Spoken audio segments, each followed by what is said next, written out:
हिंदी व्याकरण की श्रृंखला में चलिए हम लोग पार्ट 3 देखते हैं। 2 पार्ट का वीडियो हम बना चुके हैं, मतलब उसको आप सही से देखिएगा तो इसके बाद ये चीज़ें समझ में आएगी। अक्षर का हम अर्थ जानेंगे। ऐसे वर्ण और अक्षर में अंतर पढ़ने के लिए हम ये पार्ट 3 बना रहे हैं। वर्ण का पीछे बता चुके हैं पार्ट 2 में।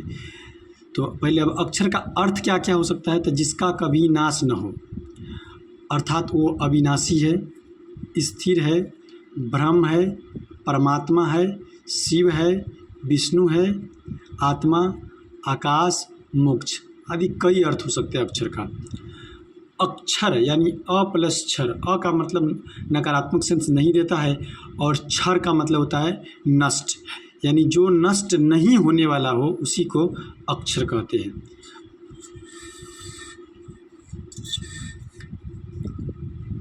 अर्थात अक्षर का अर्थ हुआ जो नष्ट न हो। अब परिभाषा जानेंगे।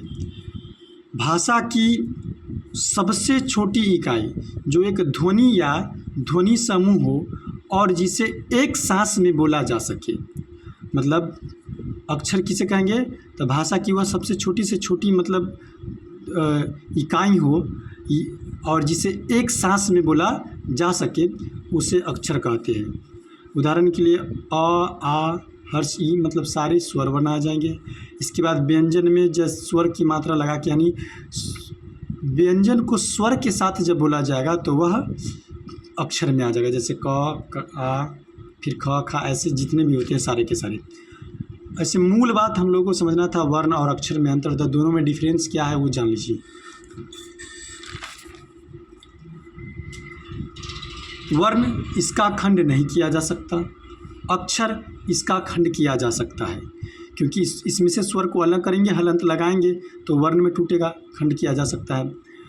और इसमें वर्णों के मिलने से अक्षर बनते हैं, मतलब वर्ण जब मिलते हैं, जैसे मान लीजिए क हलंत फिर अ मिलता है तब पूरा जाके क बनता है, तो यानी वर्णों के मिलने से अक्षर बनते हैं। अक्षरों के जब सार्थक मेल होते तो वो शब्द बनाते हैं।